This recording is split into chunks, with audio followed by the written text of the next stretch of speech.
Bulletin में सबसे पहले सबसे अहम खबर, पेट्रोलियम मसनूआत की कीमतों में नुमाया कमी कर दी गई।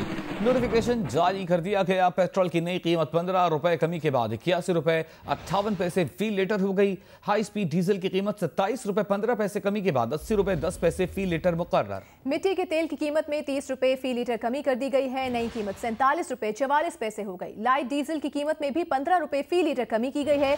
नई कीमत 47 रुपए 51 पैसे फी लीटर हो गई है। पेट्रोलियम मसनूआत की नई कीमतों का इतलाक आज रात 12 बजे से होगा।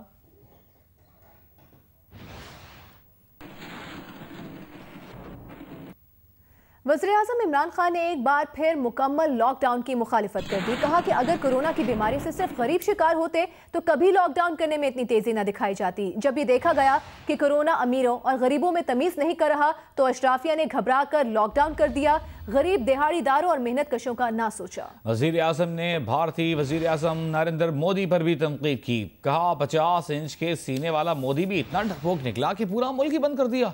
कहा सरकारी अस्पताल उस वक्त तक ठीक नहीं होंगे जब तक सियासतदान और सरकारी अफसरान अपना इलाज यहां नहीं कराएंगे। वफाकी हुकूमत ने लॉकडाउन में अगले हफ्ते से नरमी का इशारा दे दिया। वफाकी वजीर असद उमर कहते हैं कि मौजूदा हिकमत अमली 9 मई तक की है। अगले हफ्ते फैसला करेंगे तो उम्मीद है कि नरमी की तरफ जाएंगे। उन्होंने कहा कि अमवात और केसेस में इजाफा हुआ लेकिन हालात बेकाबू नहीं हुए। वफाकी वजीर हमाद असर का कहना था कि वज़ीर आज़म का कोरोना रिलीफ फंड का एहसास प्रोग्राम के साथ इंतजाम कर रहे हैं। जो शख्स 1 लाख रुपए रिलीफ फंड में देगा उसके साथ हुकूमत 4 लाख रुपए इजाफी जमा करेगी। ये रकम उन लोगों के लिए इस्तेमाल होगी जो कोरोना की वजह से बेरोजगार हैं। इसमें दिहाड़ीदार मजदूर, सनतों, दुकानों में काम करने वाले अफराद शामिल हैं। वज़ीर-ए-आज़म इमरान खान का कहना है कि कोरोना की वबा कब तक चलेगी कुछ नहीं कह सकते। ईरान और मिस्र में तमाम बड़े कारोबार खुले हुए हैं। लॉकडाउन में नरमी आएगी तो बेरोजगारी में कमी आएगी। उनका कहना है कि सियासी वाबस्तगी से बालातर होकर पैसे तकसीम किए। सिंध में सबसे ज्यादा पैसा तकसीम हुआ। वज़ीर-ए-आज़म ने कहा कि बेरोजगार अफराद हमें SMS कर सकते हैं। कई सफेद पोस्ट लोग हैं जो सामने नहीं आना चाहते, उन्हें खुद ढूंढेंगे। टाइगर फोर्स यूनियन काउंसिल में जाकर मालूमात इकट्ठी करेगी।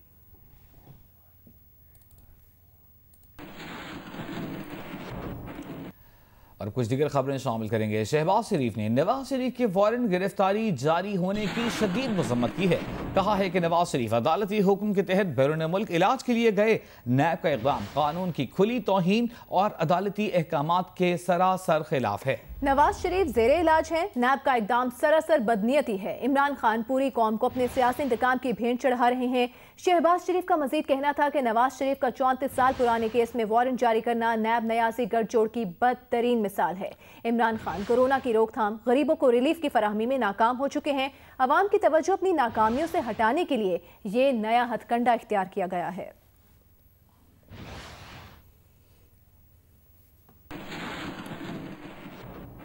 PIA को तारीख में पहली मरतबा अमेरिका तक बराह रास्त परवाजें उड़ाने की इजाजत मिल गई। PIA 1 माह के दौरान 1 दर्जन परवाजें ऑपरेट कर सकता है। PIA को ये इजाजत एक बार के लिए मिली है। PIA अमेरिका से रिलीफ परवाजें चलाएगी। अमेरिका में मौजूद पाकिस्तानियों को वतन वापस लाया जाएगा।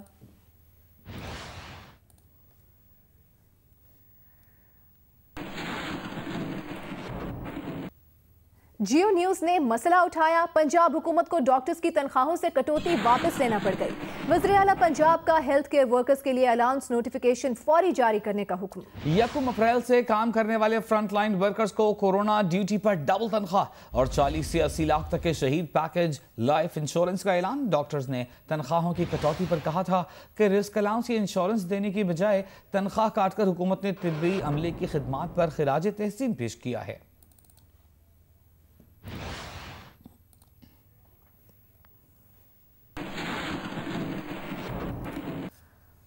और कोरोना के मरीजों से भरे अस्पतालों के फुजले ने कोरोना फैलाव के खतरे की घंटी बजा दी है। मुल्क के सिर्फ गिनती के अस्पताल फुजले को इंतहाई दर्जा हरारत पर तलब करने की सलाहियत से लेस हैं। बेशतर अस्पताल फुजले को रिवायती अंदाज में ठिकाने लगा रहे हैं। कराची के जिना और सिविल अस्पताल के अलावा बेशतर अस्पतालों का फुजला गटर बागीचे में फेंका जा रहा है। पिम्स अस्पताल का फुजला खुली फजा में मौजूद है। 50 फुट के फासले पर ही एक प्राइमरी स्कूल बना हुआ है। लाहौर के मेयो अस्पताल में एक इंसिनरेटर मौजूद है। जिना गंगाराम लेडी वेलिंगटन अस्पताल अपना फजला प्राइवेट कंपनी को देने पर मजबूर। कोयटा के सिविल अस्पताल में कोई इंसिनरेटर नहीं, जबकि बोलान अस्पताल का इंसिनरेटर फाल नहीं।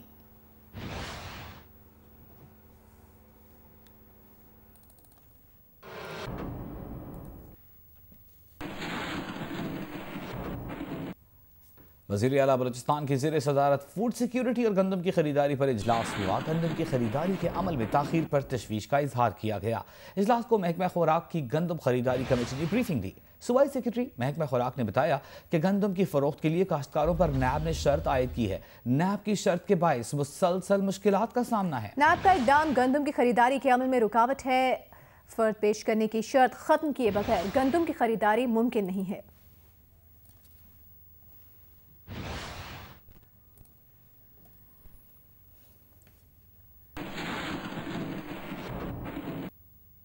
जियो न्यूज पर अब शुरू हो रहा है जियो तो ऐसे। इस प्रोग्राम में कामयाब पाकिस्तानियों की जगमगाती कहानियां बयान की जाएंगी।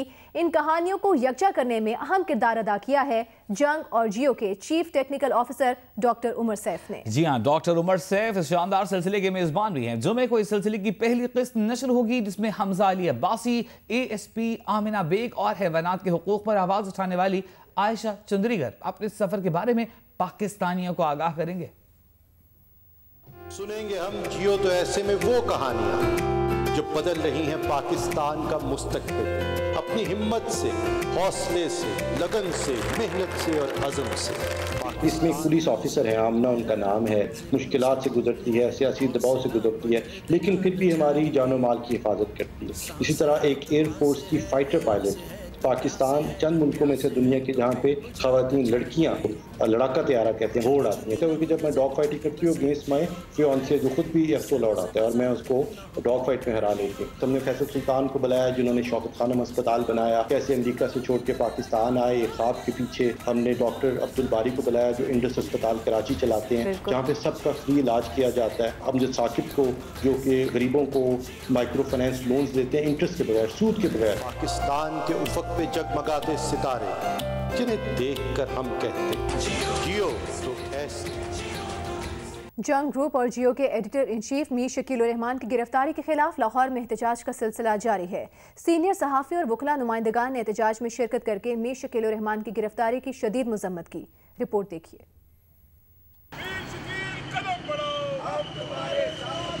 जंग ग्रुप और जियो के editor in chief Mir Shakeel उर रहमान की गिरफ्तारी के खिलाफ लाहौर में डेविस रोड पर कई हफ्तों से एहतजाजी कैंप जारी है।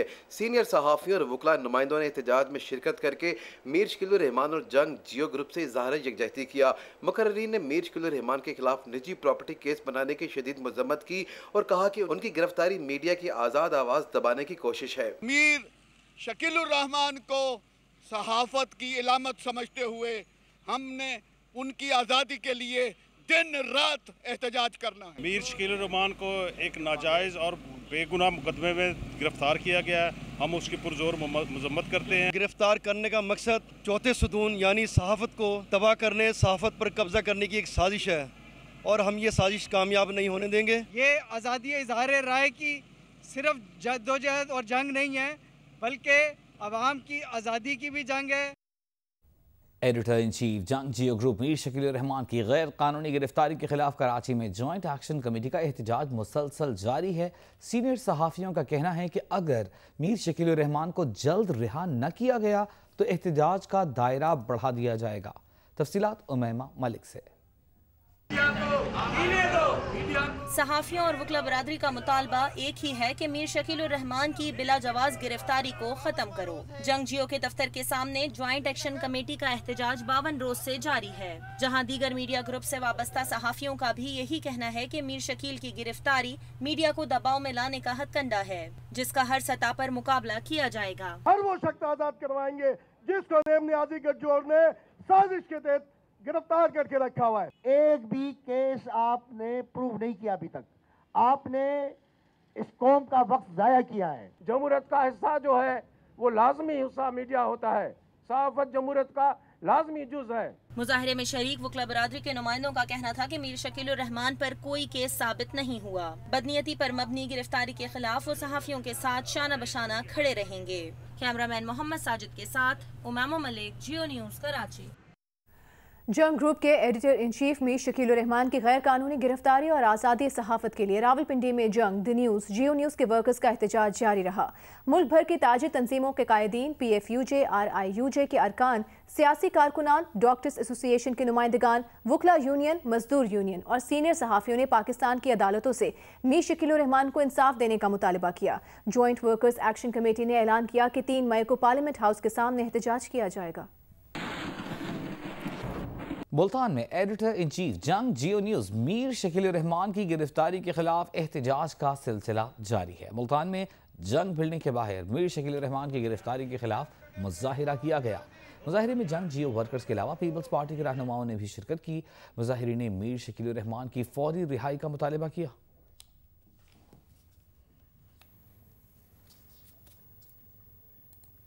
जियो और जंग ग्रुप के editor in chief Mir Shakeel Rahman की गिरफ्तारी के खिलाफ पेशावर में भी एहतजाजी मुजाहरा किया गया।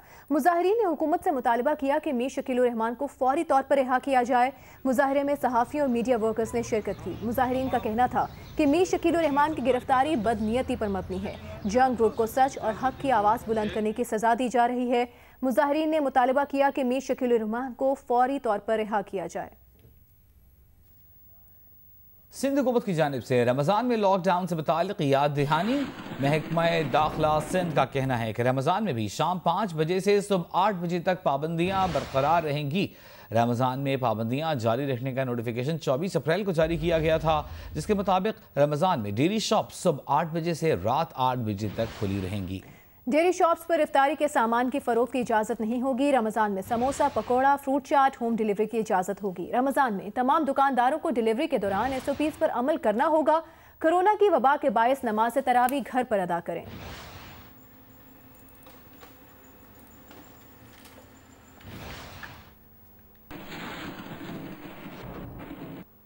पंजाब के वज़ीर आला सरदार उस्मान बुज़दार का कहना है कि वो सूबे में गुड गवर्नेंस के लिए आखिरी हद तक जाएंगे। कोरोना वबा से निमटने और ज़रूरी साजो सामान की खरीदारी के लिए 25 अरब रुपए के फंड्स मुख्तस कर दिए हैं। उन्होंने कहा कि किसी को अवामी खिदमत के सफर में रुकावट नहीं डालने देंगे। वज़ीर आला पंजाब उस्मान बुज़दार की ज़ेर सदारत सूबाई काबीना के इजलास हुआ, जिसमें वज़ीर आला का सख्त फाइनेंशियल डिसिप्लिन का हुक्म, सूबे में गैर ज़रूरी अखराजात पर पाबंदी आयद करके नए ज़िमनी ग्रांट्स के इजरा से रोक दिया।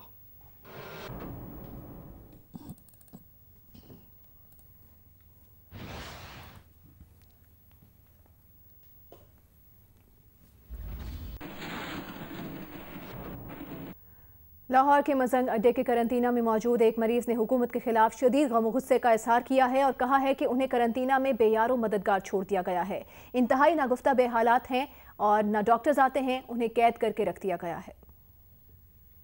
लाहौर UC 42 से PTI के लेबर काउंसलर तारिक बशीर ने रोते हुए हुकूमत से शिकवा किया है कि ये कैसा इलाज है कि कोई पूछ नहीं रहा। वो 6 रोज से मजंग अड्डे के करंतना में इंतहाई मुश्किल और तकलीफ दे वक्त गुजार रहे हैं। शुगर और दिल के मरीज हैं। शुगर 500 से ज्यादा है, लेकिन कोई पूछने वाला नहीं। जलीलो ख्वार होकर रह गए हैं। बेड टूटा हुआ, बाथरूम इंतहाई गंदे हैं। उन्होंने अरबाब इख्तियार से इंतहाई दर्दमंदाना अपील की है कि उनकी हालत पर रहम खाएं या उन्हें वैसे ही मार दें। कोई जलील कर छड़िया यार, सानू इसे तंग है गया। पहले पानी नहीं आया 4 दिन, अज पानी आया और बंद नहीं हो रहा। मैं हार्ट पेशेंट भी हाँ और मैं शुगर का मरीज भी हाँ, मेरे बच्चे भी ने। इंसानी हुकूक कमीशन पाकिस्तान ने कहा है कि पाकिस्तान में साल 2019 सियासी इख्तिलाफ राय दबाने के साल के तौर पर याद रखा जाएगा। 2019 की कमीशन की रिपोर्ट के मुताबिक पाकिस्तान में पिछले साल मरकजी मीडिया की आज़ादी महदूद और सोशल मीडिया को कंट्रोल करने के कवायद बनाए गए। ऑपोजिशन रहनुमाओं के इंटरव्यूज नशर होने के दौरान रोके गए। रोजनामा डॉन जैसे बड़े अखबार को निशाना बनाया गया। जियो न्यूज और आज TV समेत मुतादिद चैनल्स की आवाज़ों को दबाया गया। सरकारी इश्तहारात रोकने और मीडिया हाउसेस को वाजिबात की अदम अदायगी से कई अखबारात और जराइद बंद हो गए। रिपोर्ट के मुताबिक 2019 में गुर्बत और बेरोजगारी बढ़ने और सेहत और तालीमी अखराजात में कटौती से गरीब अफराद बुरी तरह मुतासर हुए।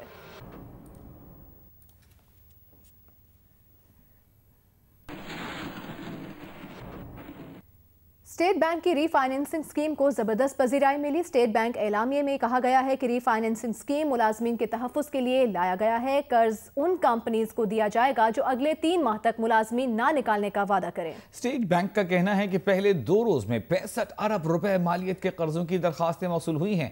700 से जायद कंपनियों में 5 लाख से जायद मुलाजमतें बचाने की दरखास्तें दी गई हैं।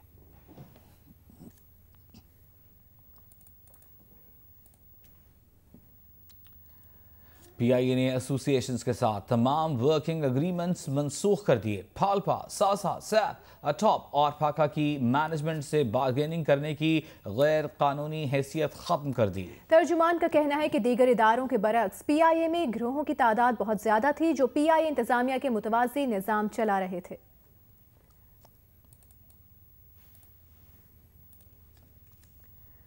मारूफ भारतीय फिल्म स्टार ऋषि कपूर 67 साल की उम्र में इंतकाल कर गए। ऋषि कपूर 2 साल से कैंसर के आरज़े में मुब्तला थे। ऋषि कपूर को गुज़िश्ता रोज़ तबीयत खराब होने पर मुंबई के एक अस्पताल में ले जाया गया, जहां जमेरात की सुबह जहाने फानी से कूच कर गए। ऋषि कपूर की आखिरी रसूमात मुंबई में ही अदा की जाएंगी। ऋषि कपूर की मौत भारतीय वज़ीर आज़म समेत सियासतदानों और फिल्म इंडस्ट्री से वाबस्ता अफराद ने अफसोस का इजहार किया।